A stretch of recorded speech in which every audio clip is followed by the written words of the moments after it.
Olá!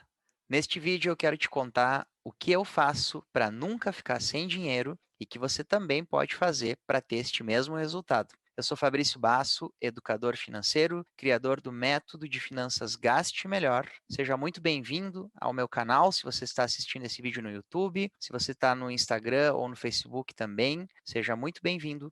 Eu quero contar aqui um pouco da minha história hoje, como eu deixei de ser um devedor e passei a ser um investidor. Vou falar um pouco da minha história com as finanças e, de quebra, vou te dar 3 dicas bônus durante o vídeo. Se você quer aproveitar essas dicas, me siga aqui até o final, ok? Então, a minha história, na verdade, não é diferente da história de muitas pessoas. Eu sou, na verdade, músico profissional. Eu nem sempre trabalhei com finanças. Eu sempre ganhei dinheiro dessa forma. A minha formação, eu estudei para ser músico. Eu fiz faculdade, fiz mestrado de música e eu ganhava dinheiro principalmente tocando em orquestras, fazendo apresentações, tocando em casamentos, festas, também dando aulas. Sempre dei muitas aulas de violino, que é o meu instrumento, também aulas de música, de teoria musical, preparação para prova de vestibular. Sempre fiz esse trabalho ligado à música.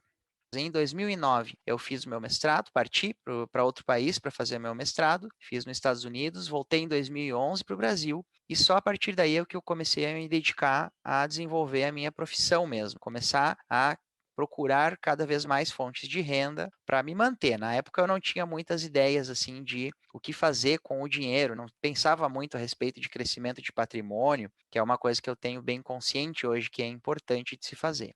Quando eu retornei ao Brasil, eu consegui vários empregos. A minha renda ela foi subindo, foi melhorando. Logo que eu cheguei, eu tinha um emprego que pagava R$ 1.600 e eu ainda fazia alguns extras. Um ano depois eu já tinha quase conseguido dobrar essa renda. Ela ia aumentando, eu sentia que eu estava ganhando mais, eu via na minha conta que cada vez mais dinheiro estava entrando. Porém, o que acontecia é que eu não tinha a sensação de estar crescendo. Talvez seja uma coisa que muitas pessoas têm essa sensação também. Se a pessoa está endividada, então mais ainda, mais forte é esse sentimento de estar estagnado, de não estar crescendo ou até mesmo de estar indo para trás. Você sente que as dívidas estão aumentando. Ou se você não tem dívidas, você não sente que você está crescendo, que você está chegando em algum lugar. Principalmente o que me marcava nessa época era o fato de eu não conseguir guardar dinheiro. Se eu guardava, essas reservas não duravam muito tempo. Isso era uma coisa muito constante, uma espécie de montanha russa de sobe e desce com o dinheiro. Para explicar por que isso acontece, queria mostrar uma imagem para você que está assistindo esse vídeo. Deixa eu compartilhar aqui a minha tela. O que acontece, por que a gente não consegue guardar dinheiro? Essa dica eu gostaria de ter recebido lá naquela época, lá atrás, porque certamente eu teria economizado muito dinheiro, poderia ter começado até a investir antes e talvez você consiga esse resultado hoje seguindo essa dica. Normalmente a gente recebe as entradas de dinheiro, pode ser o salário, que entra aqui na conta bancária, fazer uma flechinha azul aqui de entrada, certo? Talvez você tenha uma ou mais fontes de renda, no caso eu tinha várias. Eu tocava em diferentes grupos, fazia apresentações nos finais de semana e ainda dava aulas. Então eu tinha diferentes entradas e pagava as minhas contas a partir daqui. O que acontece com aqueles meses em que as entradas não são tão boas ou que você tem mais contas do que entradas? Digamos que vou apagar aqui uma flechinha. Entrou menos, mas saiu a mesma quantia. Talvez você acabe entrando no vermelho. Você tenha que usar um dinheiro que você não tinha. Normalmente, o que a gente faz? Muita gente entra no cheque especial. É aquele limite, aquele extra que o banco disponibiliza para a maioria das pessoas e muita gente não sabe o que é o cheque especial. Cheque especial é um empréstimo caro. Empréstimo caro. Muito caro. Você pode chegar a pagar 200, 300% em um ano de juros se você ficar devendo no cheque especial. Então, por isso que é importante essa dica que eu vou te dar agora. Eu fazia isso, eu ficava usando o cheque especial naqueles meses em que não tinha tanta entrada. E aí o cheque especial mandava dinheiro aqui para minha conta. Qual que é o problema do cheque especial? É a cobrança de juros. Se você usa constantemente o cheque especial, você acaba gerando uma despesa, criando uma nova conta que você não tinha antes, que é o pagamento dos juros. É como se você tivesse uma nova conta de luz. Imagina pagar 2 contas de luz ao invés de uma só. Você está tendo uma despesa extra e que ainda por cima você nem se dá conta. Você vai usando o cheque especial e não pensa a respeito. Você só vê que tem um juro ali, às vezes bem grande, e deixa isso de lado, não se preocupa muito com isso. que acontece? Por que a gente não consegue guardar dinheiro? Tem a ver com isso. A gente não se preocupa com o fato de estar usando o cheque especial. O que a gente tem que fazer para não precisar usar o cheque especial, que é o que eu faço até hoje, funciona muito bem, eu não fazia lá naquela época em que eu tinha esses altos e baixos constantes. Quando o dinheiro entra na sua conta, você tem que começar a criar uma reserva, mas não é qualquer reserva.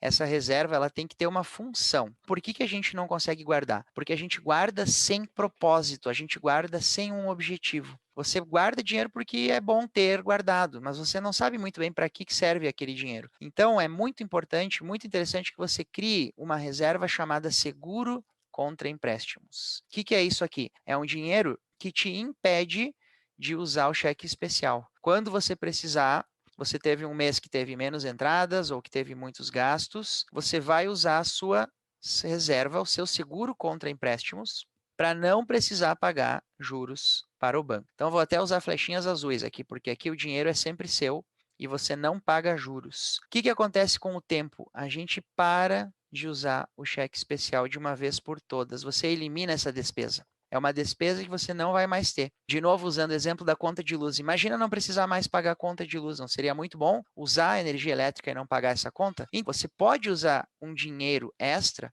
quando você tem um mês que foi mais apertado ou mais difícil, sem que você precise pagar juros por isso.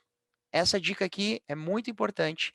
Dê um nome para sua reserva e, claro, você vai usar ela para isso, de preferência, né? Se você quiser criar uma reserva que tenha outras funções, também é interessante. Mas essa é a minha primeira grande dica e que faz muita diferença para os meus alunos. Todos que aplicaram essa dica sentiram a diferença, a reserva deles, assim que eles gastam, eles voltam a recompor essa reserva e aí o cheque especial sumiu, nunca mais foi necessário pegar empréstimo. Eu já faz 5 anos que eu faço isso, nunca mais usei cheque especial. Eu era um usuário constante do cheque especial.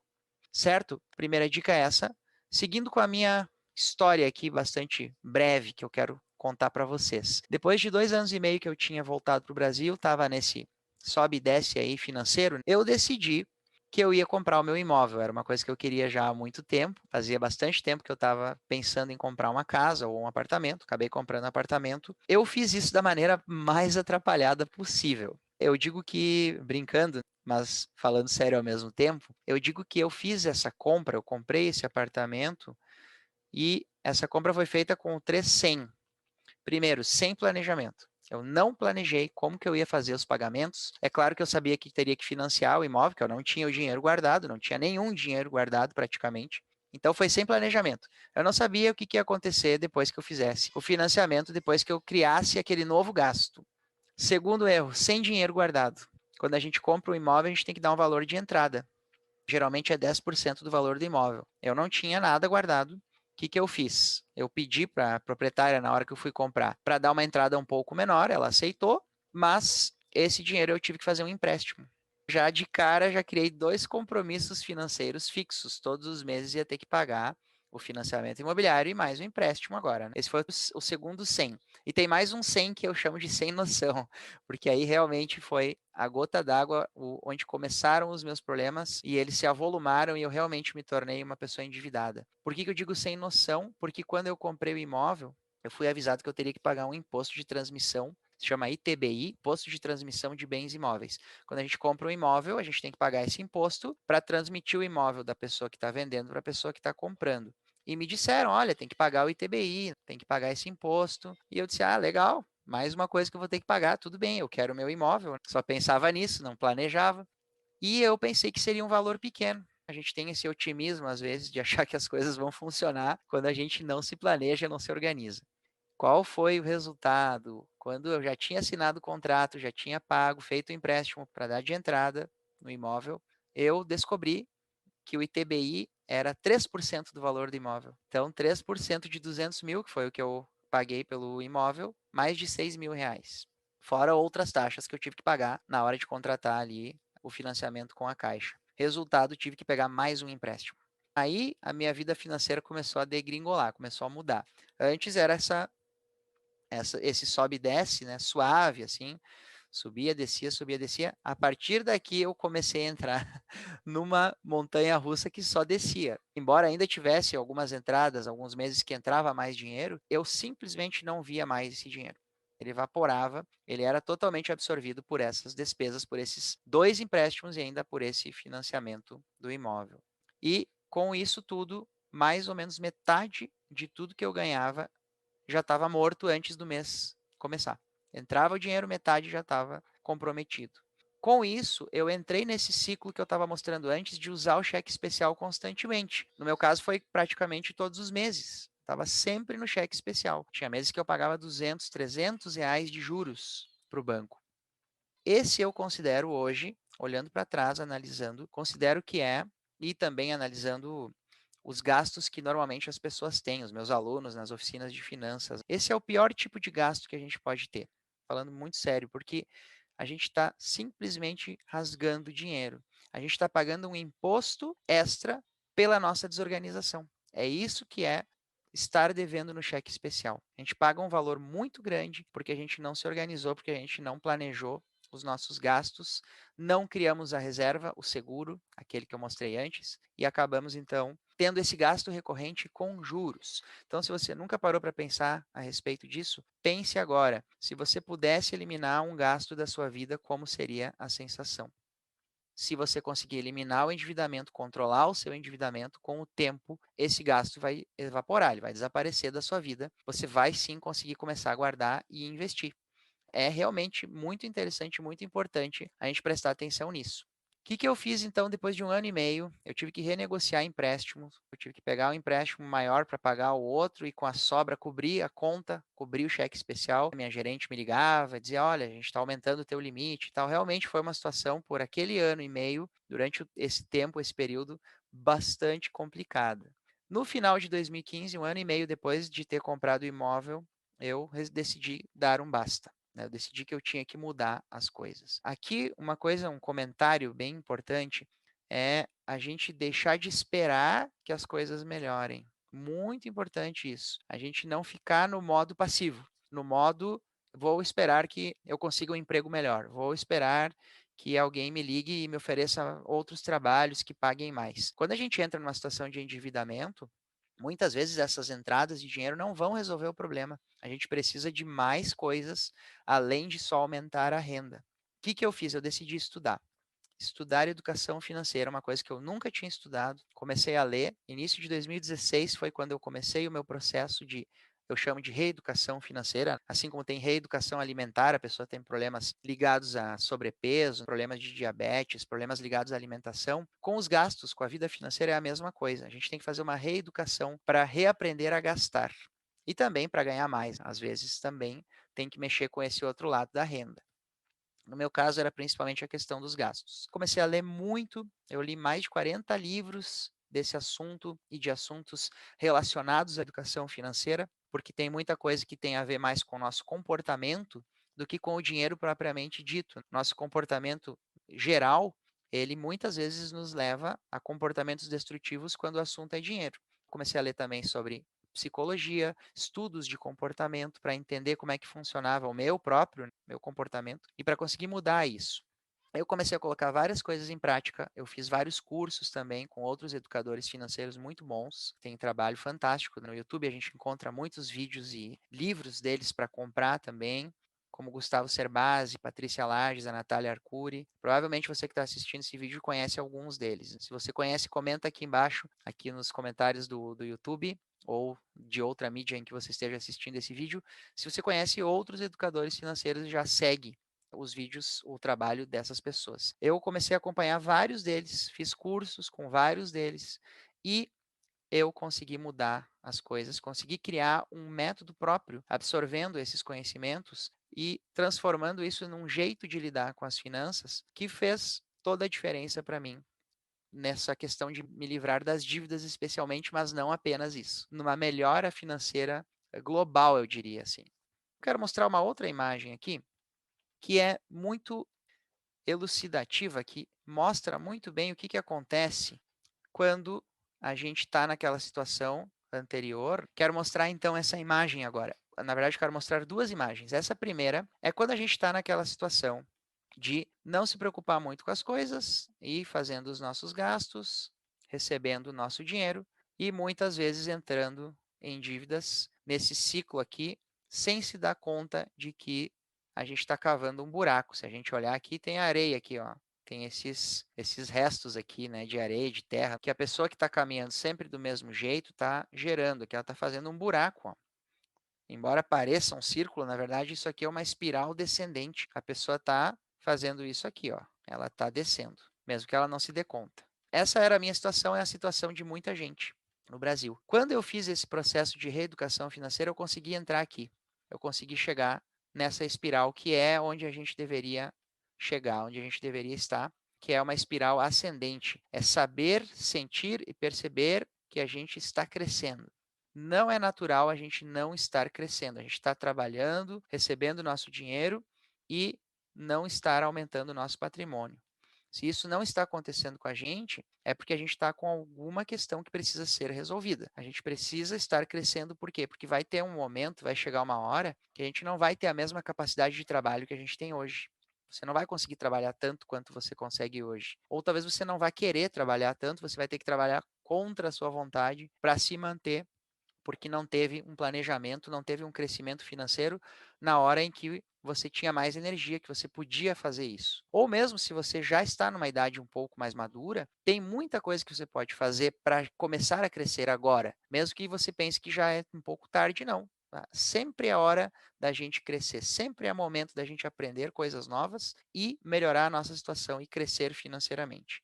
Eu consegui fazer isso, eu consegui sair dessa espiral negativa, entrar na espiral positiva, e isso aconteceu porque eu consegui criar uma mentalidade de crescimento, uma mudança de paradigmas, uma mudança de modelos, uma mudança na forma de pensar, que me fez não só sair das dívidas, como me tornar um investidor. Não tem como separar as coisas. Só sair das dívidas não resolve os problemas. Só se tornar investidor também não. É parte do processo de crescer, envolve e gera essas duas coisas. Você vai sair das dívidas e você vai se tornar um investidor. Como uma cadeira que só tenha duas pernas, por exemplo, vai ficar difícil. Você precisa ter várias pernas aí no seu jeito de lidar com o dinheiro. São várias coisas que você precisa fazer, mas tudo isso vem de uma mentalidade de crescimento. Quando a gente adquire essa mentalidade, tudo melhora, as dívidas desaparecem e os investimentos se tornam mais fáceis. Como que a gente começa a desenvolver essa mentalidade? Vai ter um vídeo depois que eu vou lançar aqui sobre isso, só sobre mentalidade,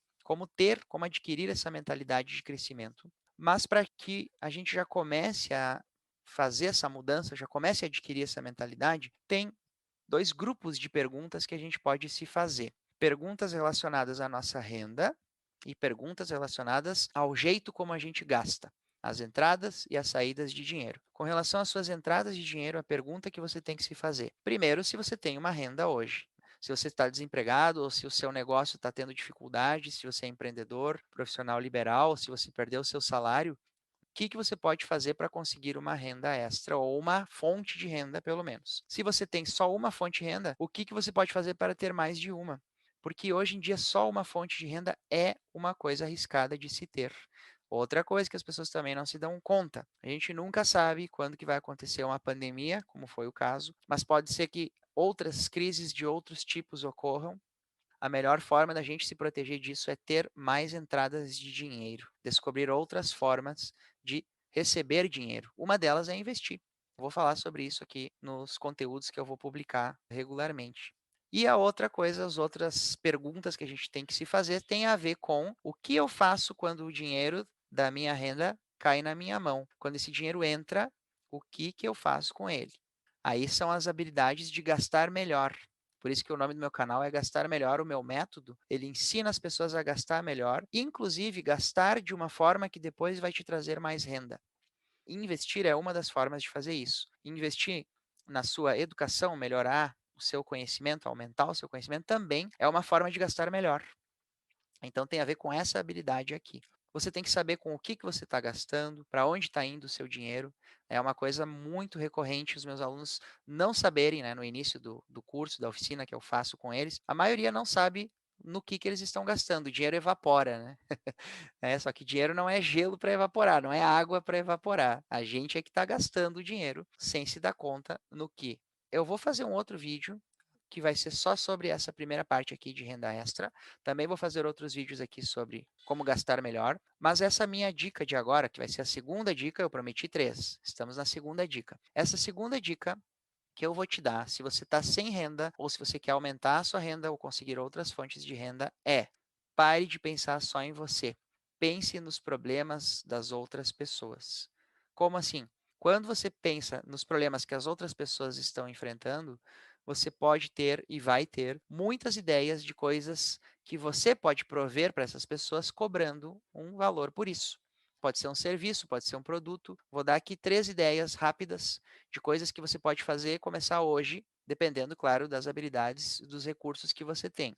Primeira coisa que você pode começar hoje a fazer para ganhar dinheiro, se você sabe uma outra língua.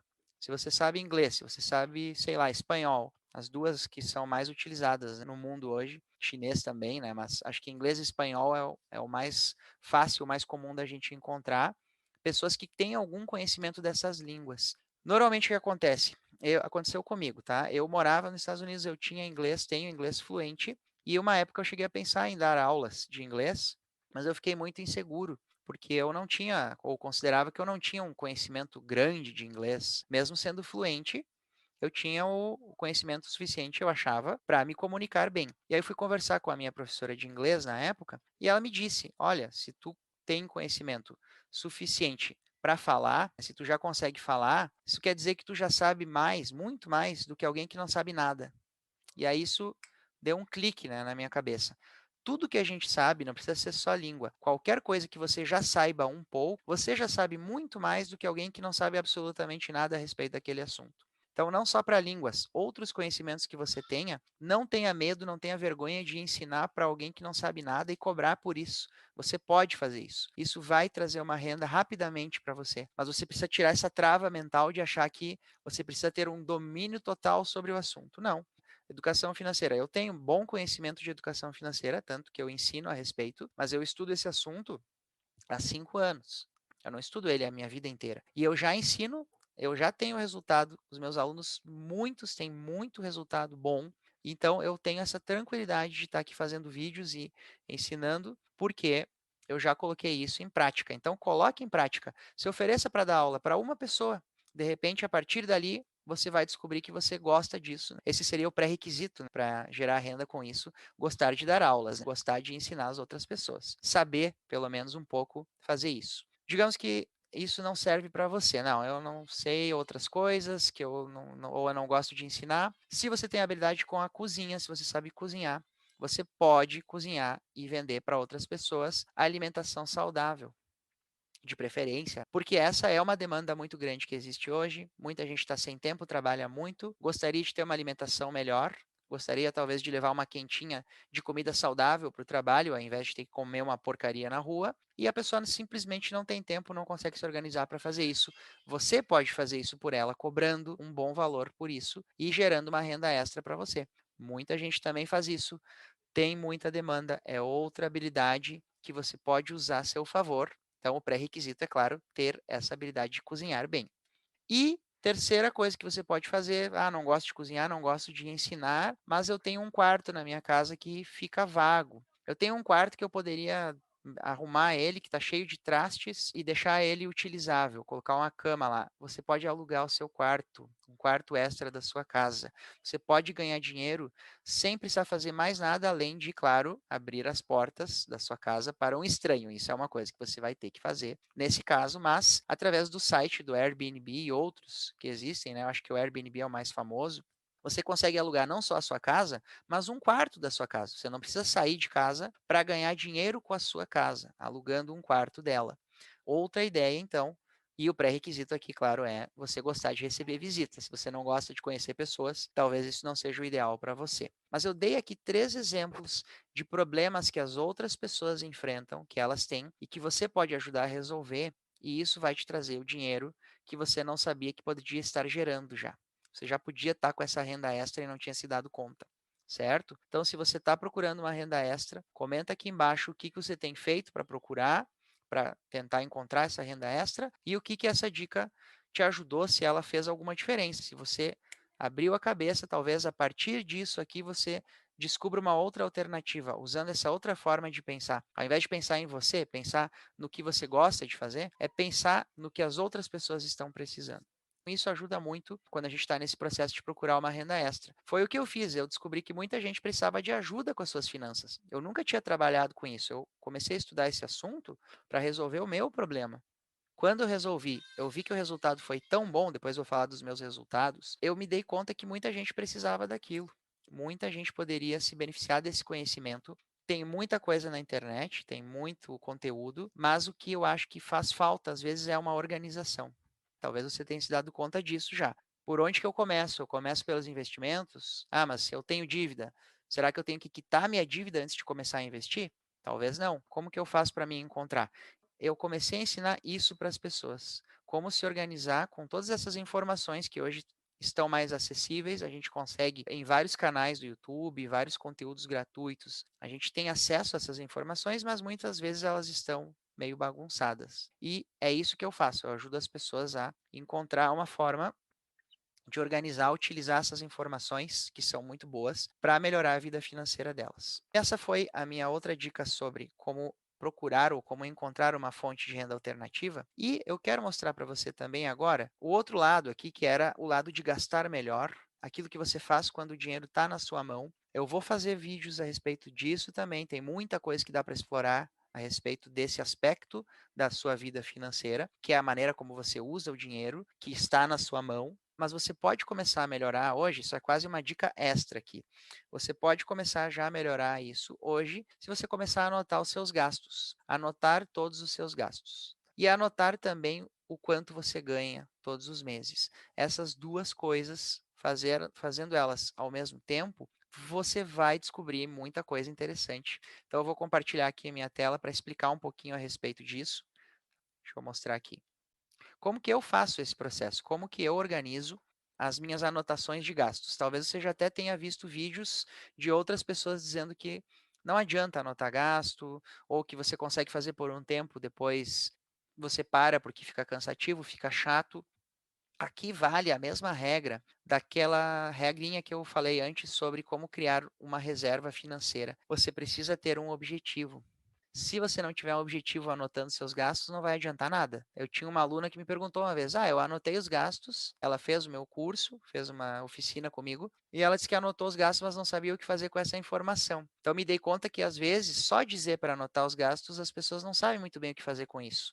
Criei essa espécie de, não é uma planilha, mas é um modelinho inicial de planilha para você, se quiser criar o seu próprio depois. Numa folha em branco você pode fazer isso aqui. O que que uma planilha precisa ter?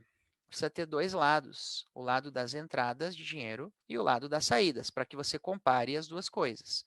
Primeiro, o objetivo que você vai ter anotando seus gastos é descobrir se você está tendo um saldo positivo ou negativo no final do mês. Essa informação vai estar aqui depois, ó. Saldo mais ou menos, positivo ou negativo. Para que serve para anotar os gastos? Serve para, primeiro, você descobrir em qual campo da sua vida você está gastando mais. Você tem que anotar os gastos e ir categorizando os gastos. Não adianta anotar tudo um embaixo do outro, assim, né? Mercado, cinema, gasolina, tudo misturado, farmácia. Chega no final do mês, você sabe o total de quanto você gastou. Mas isso não te ajuda em nada. Saber que você gastou 5.000 ou 4.500, se você não souber aonde foram esses gastos.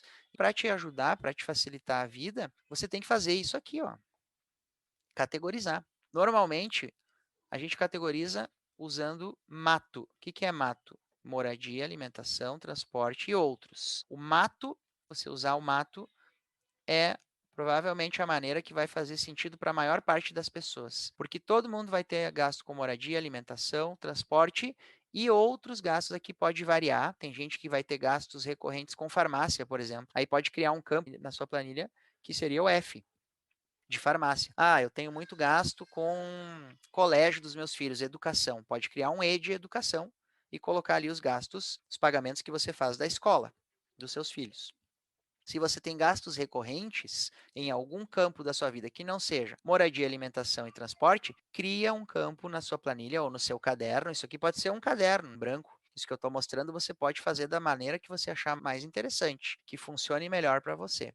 Então, isso vai estar do lado esquerdo aqui, ou do lado direito, tanto faz. Mas de um lado, os gastos, saídas de dinheiro. Você vai anotar o total de cada campo aqui num cantinho, no final do mês, total disso, total daquilo. Vai somar o total de cada coisa e você vai ter o total geral aqui, o total mensal.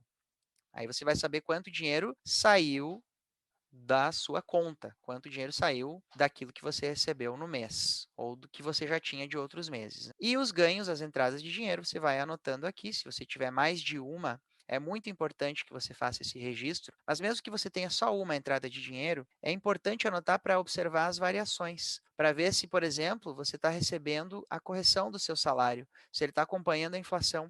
Tem gente que o salário está diminuindo todo ano porque a pessoa não tem correção da inflação. Inflação é o aumento dos preços. Se o seu salário não está acompanhando a inflação, ele está diminuindo. Ah, mas eu recebo sempre R$ 1.000 faz anos. Então hoje você já recebe menos do que o ano passado. Por quê? Porque hoje R$ 1.000 já não compram as mesmas coisas que compravam um ano atrás, certo? A gente teve uma inflação grande agora, está tendo ainda no Brasil essa inflação bem significativa, especialmente em alimentos. E aí se torna mais importante ainda você procurar outras fontes de renda, compensar essa perda que a inflação está gerando na sua renda, nas suas entradas de dinheiro. Então você anota tudo aqui para descobrir, afinal de contas, quanto você realmente ganha. Se você fizer isso por vários meses, você vai ter uma média mensal. Isso é mais interessante ainda do que ter só em um mês esse controle. E aí você anota o total aqui. Depois que você tem esse total, você vai fazer o ganhos menos gastos. E aí você vai descobrir se o seu saldo foi positivo ou negativo. O nosso objetivo é ficar positivo todos os meses. Ficar negativo significa pegar empréstimo a menos que você tenha uma reserva. Então, se torna ainda mais crítico fazer essa reserva para que você não comece a pagar juro para o banco. Voltando lá para a primeira dica que eu dei no início do nosso vídeo, ok? Isso é um bom modelo para começar a controlar de alguma forma os seus gastos, melhorar a forma como você gasta. Só de perceber, só de ver que você gastou muito com pizza, por exemplo, que era o meu problema, eu falo sempre, virou piada para os meus alunos já. Eu gastava muito porque eu ficava pedindo pizza quase toda semana. E eu fazia isso por quê? Porque eu não me dava conta quanto isso representava no meu orçamento. Quando eu me dei conta que era muito mais do que eu imaginava, eu perdi o prazer de pedir pizza. Então eu não tive que sofrer para fazer isso. Eu simplesmente deixei de ter aquela alegria que eu tinha quando eu pedia pizza. Eu já sabia, é muito caro, eu vou pedir muito menos. E eu consegui controlar esse gasto, que no meu caso era um gasto bem significativo, né? Para você, talvez você descubra que são outras coisas que você tem que diminuir, talvez não necessariamente cortar. Eu peço pizza até hoje, mas muito menos do que eu pedia. Então, diminuir a frequência, a regularidade de alguns gastos, para que com esse dinheiro você comece a crescer, você comece a investir ou a guardar para não pegar mais empréstimos, ou mesmo a eliminar o endividamento. Mas dar outro destino, gastar melhor esse dinheiro, sempre gastar melhor é grande parte da solução dos problemas financeiros das pessoas. Por isso que eu escolhi esse nome para o canal, né? Então, eu prometi que eu ia falar dos meus resultados, então já vamos chegando na parte final desse vídeo. Algumas coisas que melhoraram depois que eu fiz o meu processo de reeducação financeira. Primeira coisa que aconteceu, eu quitei meus 2 empréstimos. Eu tinha decidido que eu ia fazer isso. Eu ainda não tinha estudado muito a respeito disso, mas eu tinha estabelecido como objetivo eliminar aqueles 2 empréstimos que eu tinha feito. Um era para dar de entrada no apartamento, o outro era para pagar o imposto de transmissão do apartamento, que eu não tinha guardado o dinheiro para isso. E eu fiz isso em 1 ano e meio. Eu consegui quitar praticamente 30 mil, eu acho que foi na época, pouco menos, antecipando parcelas dos empréstimos. Isso eu consegui fazer em 1 ano e meio, consegui criar uma reserva que eu tenho até hoje e que já aumentou muito. Naquele primeiro ano, mesmo eliminando o meu endividamento, eu também consegui guardar, que é uma coisa que você tem que fazer mesmo que você tenha dívidas. Isso é uma outra dica extra, mais uma dica extra aqui nesse vídeo. Guardar mesmo que você esteja endividado. Tenta resolver a questão do endividamento controlando ele no início, se você não consegue eliminar rapidamente as suas dívidas. Como que a gente controla? Quando a gente está com uma dívida de cheque especial, a gente consolida essa dívida. A gente troca esse empréstimo que está crescendo todos os meses por um empréstimo consignado ou por um empréstimo pessoal. Porque qual é a diferença? Esse empréstimo ele tem uma parcela fixa todos os meses. O cheque especial ele pode continuar aumentando indefinidamente, que foi o que aconteceu comigo quando eu estava endividado lá no início, quando eu comprei o meu imóvel. Então eu fiz isso, eliminei o meu endividamento ruim, fiquei só com a dívida boa, que é o financiamento imobiliário. Por que que é uma dívida boa? Porque ela tem um juro muito menor do que cheque especial e outros empréstimos e dívidas. Então, quitei esses dois empréstimos, guardei, fiz uma reserva de R$ 1.000, que hoje já está bem maior, foi crescendo, e talvez um dos maiores ganhos que eu tive, nunca mais usei o cheque especial, nunca mais precisei pegar empréstimos. Isso fez uma diferença, assim, psicologicamente para mim. Eu senti que eu parei de retroceder. Eu parei de ser escravo do banco, me tornei independente do banco. Entrei na maioridade, digamos assim, financeira. Agora eu consigo me virar com a minha reserva e com os meus ganhos. Eu não preciso pagar juros para o banco ficar me emprestando dinheiro todos os meses. E aqui vem a minha dica número 3. Eu sei que esse resultado pode parecer bom, mas ele tem um problema. Hoje eu não recomendo para os meus alunos que eles saiam antecipando dívidas, que eles saiam quitando os seus empréstimos, os seus financiamentos, sem um bom planejamento antes. O que que é um bom planejamento? Ter uma reserva antes de quitar, antes de antecipar dívidas. No caso das suas dívidas serem consolidadas, como eu expliquei. Se você tem um empréstimo que tem uma parcela fixa, você não precisa eliminar esse empréstimo, você já está conseguindo pagar aquela prestação. Continua pagando, mas começa a guardar dinheiro para não precisar fazer mais empréstimos. Isso é o que a gente tem que fazer antes de sair quitando dívidas, sair antecipando parcelas de empréstimos. Isso talvez a única coisa que eu faria diferente hoje daquela época quando eu comecei o meu processo. Eu ainda não tinha o conhecimento financeiro que eu tenho hoje. Muito importante, construa sua reserva antes de mais nada, consolida sua dívida se você está no cheque especial, e aí depois você pode pensar, escolher e decidir se você quer eliminar o seu endividamento antecipando parcelas, que não é uma necessidade.